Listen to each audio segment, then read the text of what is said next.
I'm Lauren Whitmore, a forensic accountant. My husband, Caleb, was injured. But a secret note and a security camera revealed the truth.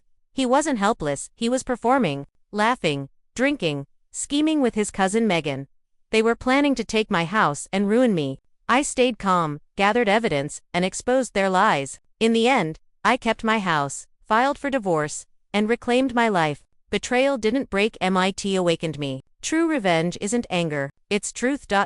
My name is Lauren Whitmore, and I work as a forensic accountant. I make my living by spotting what doesn't belong, uncovering what's hidden or misplaced. Yet, 3 nights into my husband's hospitalization, I found myself completely in the dark. Caleb Whitmore lay in the hospital bed beside me, both legs encased in thick white casts, suspended awkwardly by ropes and metal pulleys. The room smelled sharply of antiseptic mixed with stale linens. The clock neared 3 a.m.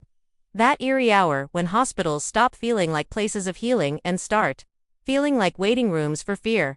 I hadn't slept properly in days. I perched on a folding chair, curling inward, too afraid to move, worried that even the slightest shift would wake him and send another wave of pain through his body. Caleb murmured softly in his sleep, sweat beading across his forehead. To an observer, he looked fragile, broken, utterly dependent. I leaned forward and smoothed the blanket across him, whispering his name, reminding myself, this was marriage. When one stumbled, the other bore the burden. That's when the door opened. Rachel Moore, the head nurse, slipped inside, card in hand. She was composed, professional, the kind of woman who had witnessed too much to be rattled. She checked the 4-line, scanned the monitors with minimal words, then turned to me quietly, asking if I could step out to retrieve Celine from the nurse's station. As I passed her, something cold was pressed into my hand. My body froze for a moment. Rachel didn't look at me. She merely raised a finger to her lips, a silent warning to stay quiet. My heart thundered as I walked down the dim hallway. Near the supply closet, I unfolded the paper. A single sentence, scribbled unevenly. Check last night's security camera. He is not asleep. In that instant, everything I believed about my life shifted.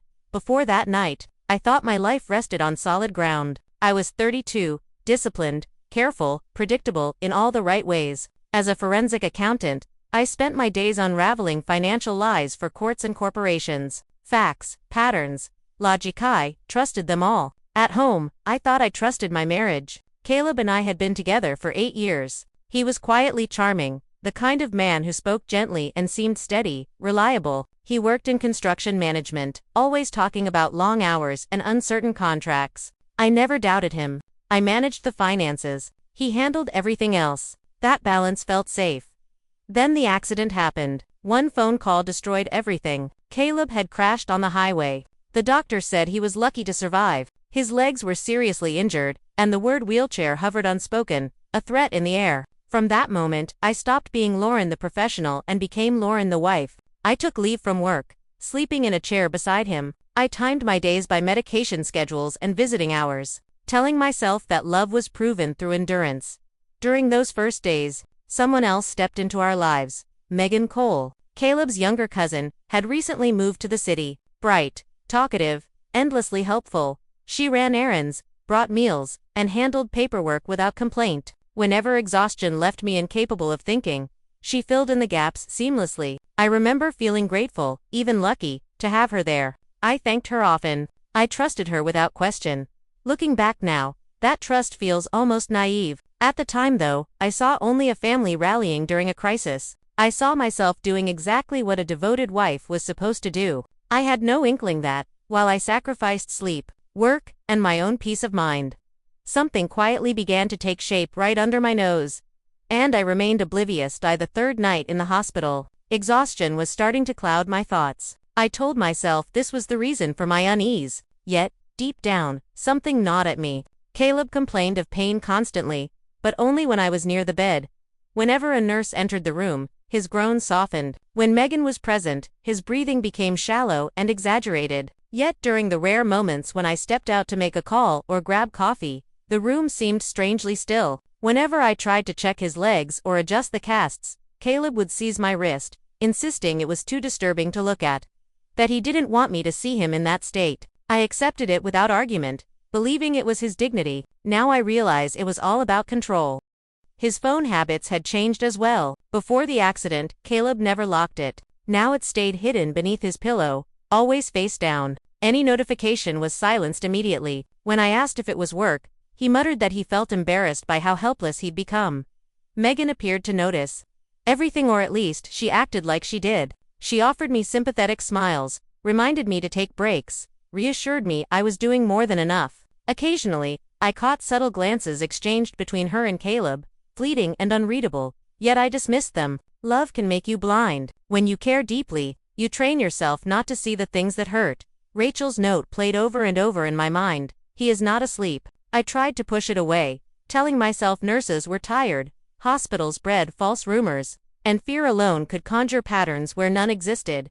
But patterns have a stubborn way of revealing themselves. Once the first one becomes undeniable, you can't ignore the rest. Somewhere between the beeping monitors and the quiet rhythm of a man I thought I knew, doubt settled in. I didn't confront Caleb. I didn't ask questions. I didn't cry. Instead, I relied on what I had been trained to do all my life. I searched for evidence. That morning, after ensuring Megan was in the room and Caleb was settled, I told them I needed to stop by the office. I walked past the elevators to the parking garage, locked myself inside my car, and finally allowed myself to breathe. I called an old college friend who now worked in cybersecurity. He had handled confidential investigations for me before. When I explained the situation, he paused longer than usual. Some things, he warned, once you see them, you cannot unsee. I told him I understood.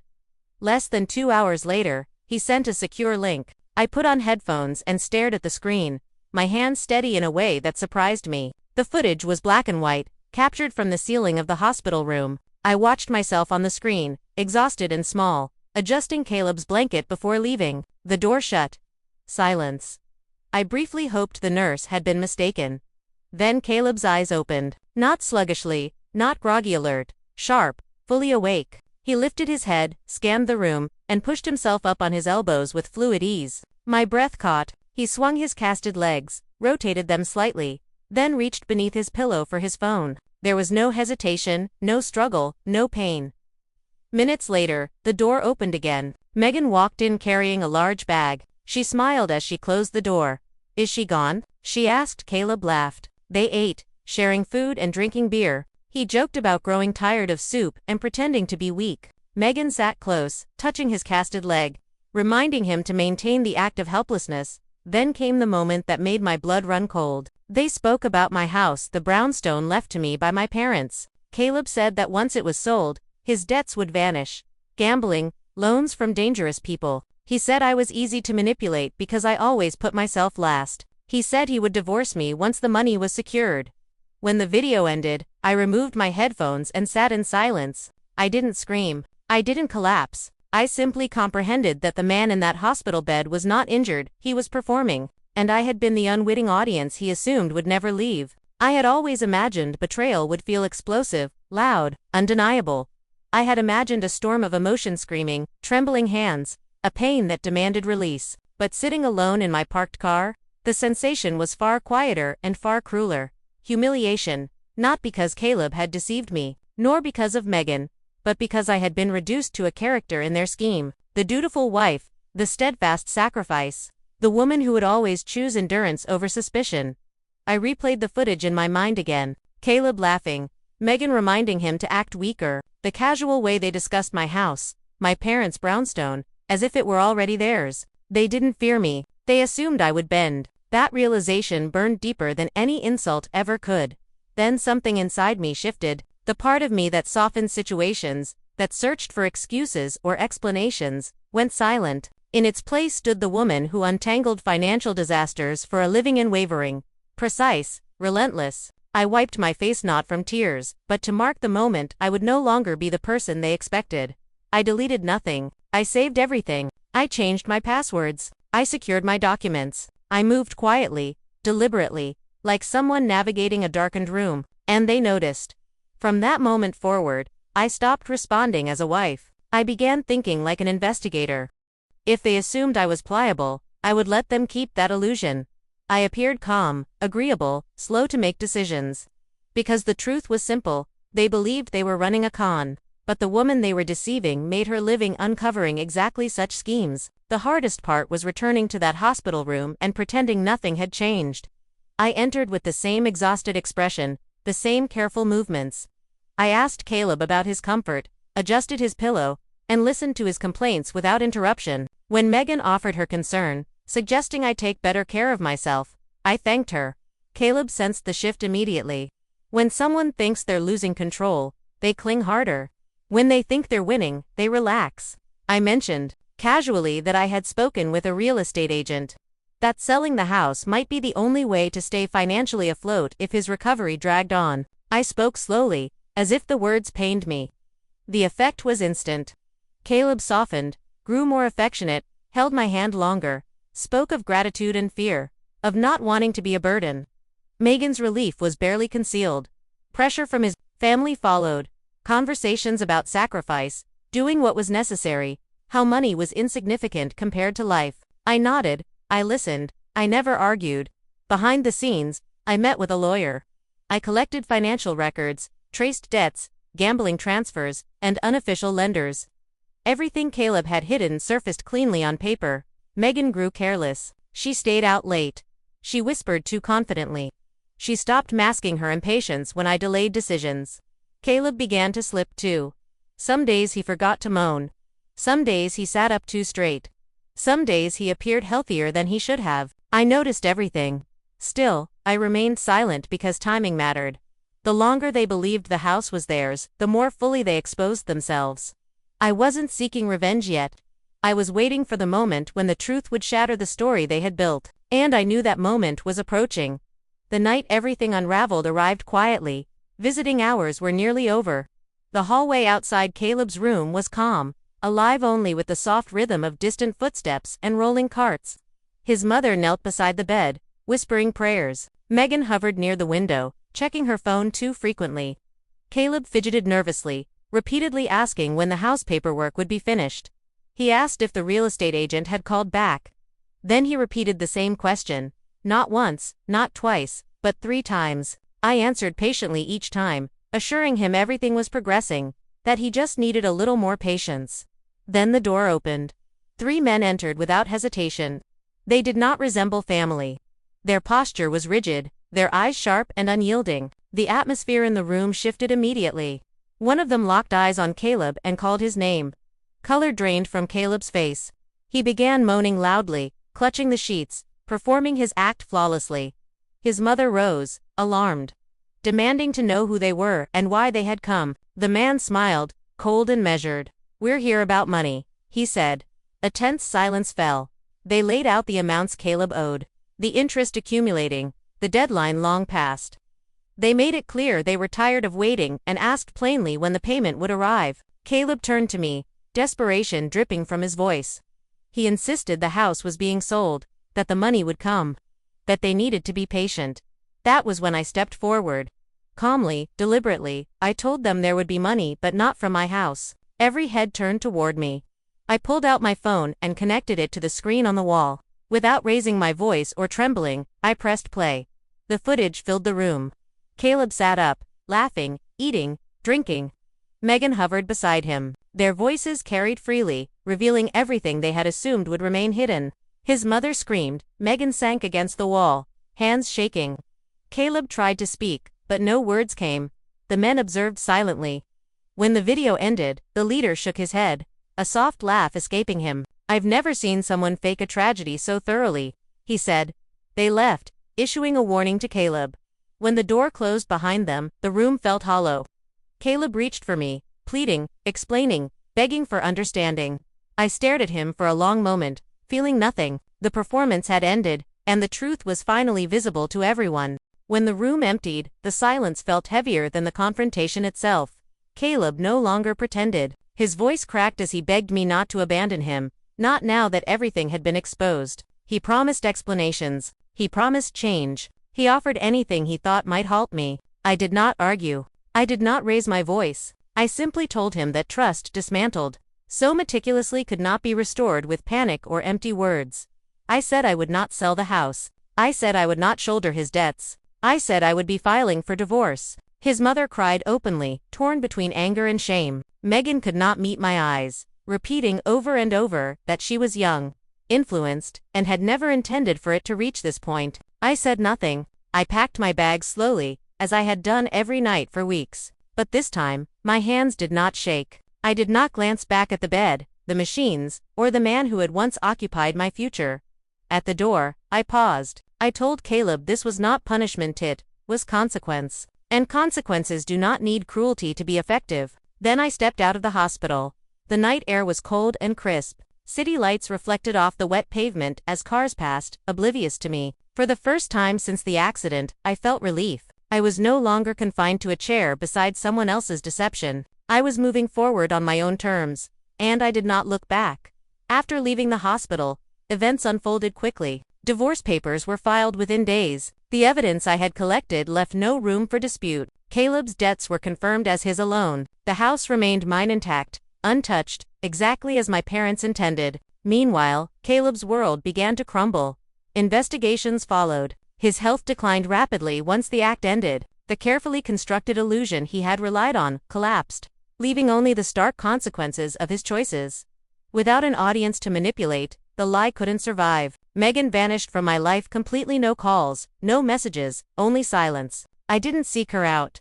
For a time, I lived quietly. I returned to work, focusing on numbers, deadlines, and projects that demanded nothing from my heart. Evenings were spent cooking simple meals and sitting in rooms that finally felt honest. There was solitude, yes, but there was also peace.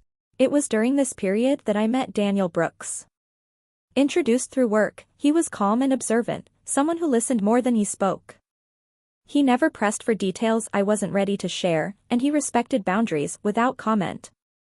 Our conversations were ordinary, careers, cities, small frustrations of daily life. There was no pressure to define the relationship or to justify the past.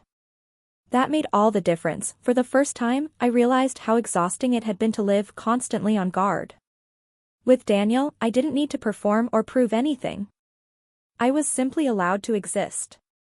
Slowly, without fanfare or promises, I began to understand that rebuilding doesn't require grand gestures. Sometimes, it begins with quiet moments that feel safe. Daniel didn't enter my life as a savior. There were no dramatic declarations, no insistence that he could repair what had been broken. He never judged my history or rushed me. That alone was unfamiliar, yet comforting. That we shared small, ordinary moments, coffee after work, short evening walks, conversations that ended naturally. When I hesitated, he noticed. When I needed distance, he gave it freely, without conditions. One evening, as we sat across from each other at a quiet table, he said something that stayed with me. Trust isn't demanded, it is earned slowly, through consistent actions. Those words sank deep. For years, I had mistaken intensity for devotion, endurance for love. I believed quiet suffering proved loyalty. But with Daniel, there was nothing to endure, no role to perform. I was careful not out of fear, but because I valued myself. That we didn't rush into labels or make promises about the future. What we built was slower, steadier, and more solid than anything I'd known before.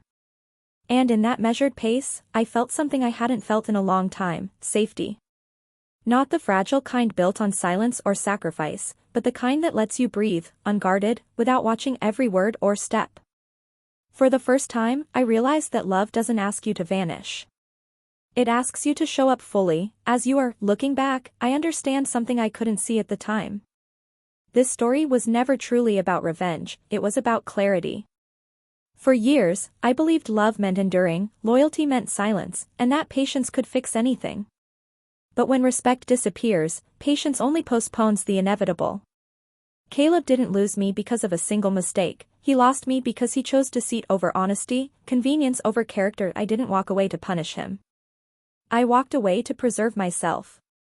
If any part of this story feels familiar to you, hear this clearly: trusting doesn't make you weak. Choosing yourself doesn't make you cruel. Leaving a toxic situation is not failure, it is responsibility. Sometimes, the bravest act is to stop explaining, stop sacrificing, and start protecting what matters most: your dignity, your peace, your future. If this story resonated with you, take a moment to share with someone who needs to hear it, and tell us where you're watching from. This is the art of true revenge, not anger, but truth, timing, and reclaiming your life.